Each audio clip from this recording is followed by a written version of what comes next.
बहुत बहुत स्वागत है आप सभी का हमारे YouTube चैनल सुरेखा इंग्लिश में। तो फ्रेंड्स, आज का टॉपिक बहुत ही शानदार है और आज हम कुछ ऐसे वर्ड्स की चर्चा करेंगे जो बहुत ही इम्पोर्टेंट है और हमारे डेली लाइफ में बहुत ही ज़रूरत होती है इसकी। तो आज हम वेडिंग वोकैबुलरी की बात करेंगे, यानी कि वेडिंग से संबंधित वर्ड्स की चर्चा करने वाले हैं इस वीडियो में।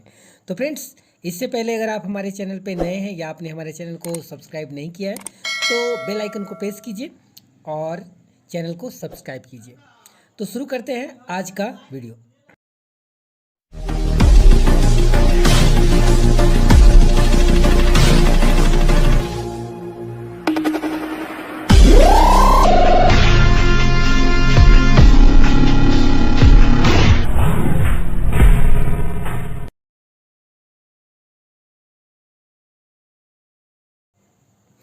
तो फ्रेंड्स, आज हम बात करने वाले हैं वेडिंग रिलेटेड वर्ड्स की, यानी कि विवाह संबंधित हिंदी के शब्द को अंग्रेजी में सीखेंगे।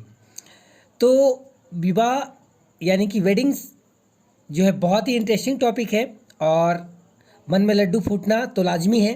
तो फ्रेंड्स, कुछ सीख लेना बेहद ही ज़रूरी है। तो आज का सबसे पहला वर्ड है सगाई। तो सगाई को अंग्रेजी में इंगेजमेंट कहा जाता है। सगाई को अंग्रेजी में इंगेजमेंट कहते हैं। तो फ्रेंड्स, नेक्स्ट वर्ड है अंगूठी की रस्म। अंगूठी की रस्म को अंग्रेजी में रिंग सेरेमनी कहा जाता है। अंगूठी की रस्म को रिंग सेरेमनी कहते हैं। तो फ्रेंड्स, आज का टॉपिक बहुत ही शानदार होने वाला है।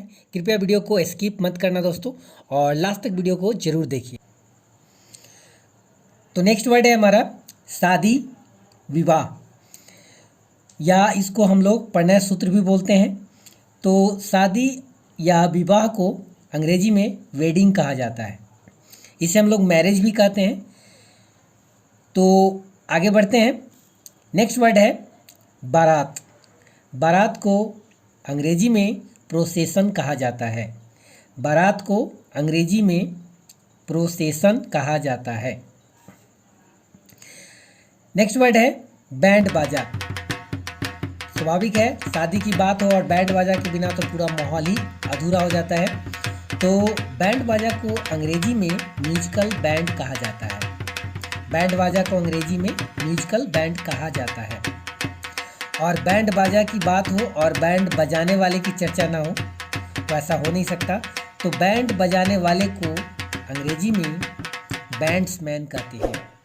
बैंड बजाने वाले को अंग्रेजी में बैंड्समैन कहते हैं। शादी विवाह की बात हो और गेस्ट ना आए तो आमंत्रण या निमंत्रण की बात होनी ही चाहिए, क्योंकि मेहमानों के बिना तो शादी माहौल बहुत ही बेगाना सा हो जाता है, अधूरा सा हो जाता है। तो बात करते हैं, नेक्स्ट वर्ड है हमारा आमंत्रण या निमंत्रण। आमंत्रण या निमंत्रण को अंग्रेजी में इनविटेशन कहा जाता है। इनविटेशन का मतलब होता है आमंत्रण या निमंत्रण। नेक्स्ट वर्ड है हमारा शादी का जो कार्ड होता है, आमंत्रण कार्ड, उसे अंग्रेजी में इनविटेशन कार्ड कहा जाता है। आमंत्रण पत्र को अंग्रेजी में इनविटेशन कार्ड कहा जाता है। और बहुत ही इंटरेस्टिंग वर्ड आ गया है। नेक्स्ट वर्ड है हमारा भोज, यानी कि शादी विवाह में वो चटपटे व्यंजन पकवान खाने का मौका मिलता है। ज़्यादातर लोग उसी लालच में जाते भी हैं। तो फ्रेंड्स, तो बहुत ही इम्पोर्टेंट वोकैबुलरी है आज का, बहुत ही सेशन शानदार होने वाला है। तो भोज को अंग्रेजी में फीस्ट या बैंक्वेट कहा जाता है। फीस्ट या बैंक्वेट कहा जाता है भोज को अंग्रेजी में। आगे बढ़ते हैं। नेक्स्ट वर्ड है हमारा वरमाला।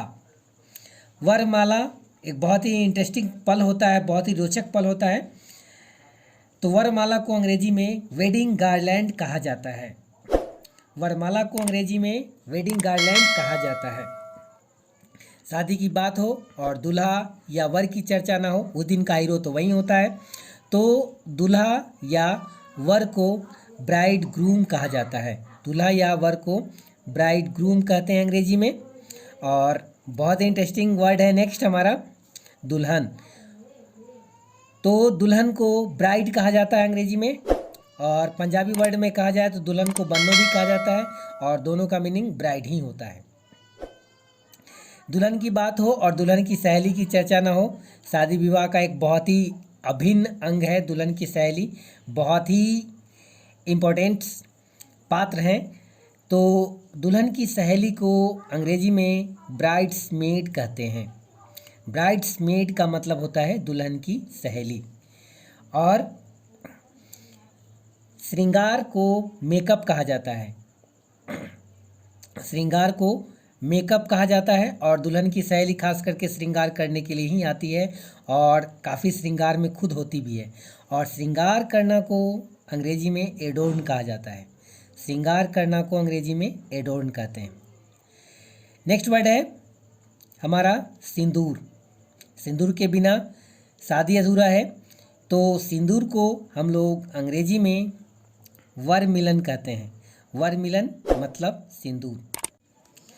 नेक्स्ट वर्ड बहुत ही इम्पोर्टेंट है, और शादी का एक बहुत ही इम्पोर्टेंट वर्ड है, और इसमें दूल्हा दुल्हन एक दूसरे को 7 जन्मों तक निभाने का वचन भी देते हैं।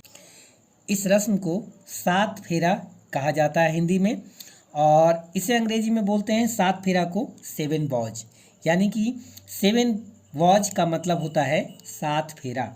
इसमें 7 जन्मों तक एक दूसरे के साथ वचन दिया जाता है, साथ निभाने का वचन दिया जाता है। एक बहुत ही इंपॉर्टेंट रस्म है।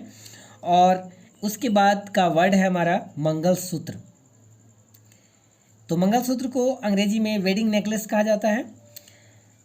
मंगलसूत्र को अंग्रेजी में वेडिंग नेकलेस कहा जाता है, और एक बहुत ही गमगीन कर देने वाला पल है, जिसके उस रस्म में सबकी आंखों में आंसू आ जाते हैं। फ्रेंड्स, हम चर्चा कर रहे हैं विदाई का पल, जो कि शादी का एक आखिरी रस्म है, और बहुत ही सेंटिमेंटल कर देने वाला पल होता है, दुखद पल होता है। तो विदाई को अंग्रेजी में सेंड ऑफ कहा जाता है। सेंड ऑफ का मतलब होता है विदाई। और उसके बाद एक बहुत रोमांचक पल भी आता है फ्रेंड्स, तो इसे बोलते हैं सुहागरात हिंदी में, और अंग्रेजी में सुहागरात को बोलते हैं नेप्चुअल नाइट। सुहागरात का मतलब होता है अंग्रेजी में नेप्चुअल नाइट। तो फ्रेंड्स, उसके बाद तो आप जानते हैं कि शादी खत्म, बात आती है दूल्हे की। तो दूल्हा उसके बाद हमेशा के लिए बन जाता है क्या चीज़? जोरू का गुलाम। तो फ्रेंड्स, आप सभी को ऐसा नहीं बनना है, और आजकल तो अक्सर होते ही हैं। तो जोरू का गुलाम को अंग्रेजी में हैंड पेक्ड कहते हैं। तो फ्रेंड्स, वीडियो कैसा लगा आपका कमेंट का हमें इंतजार रहेगा। और फ्रेंड्स, कुछ इसी तरह की वीडियो के साथ मिलते हैं नेक्स्ट डे। तब तक के लिए thanks for watching, take care. और फ्रेंड्स, आप हमें सुरेखा इंग्लिश फेसबुक पेज पे भी फॉलो कर सकते हैं, इंस्टाग्राम पे भी फॉलो कर सकते हैं, और टिकटॉक पे भी हमारी वीडियो को लाइक कर सकते हैं।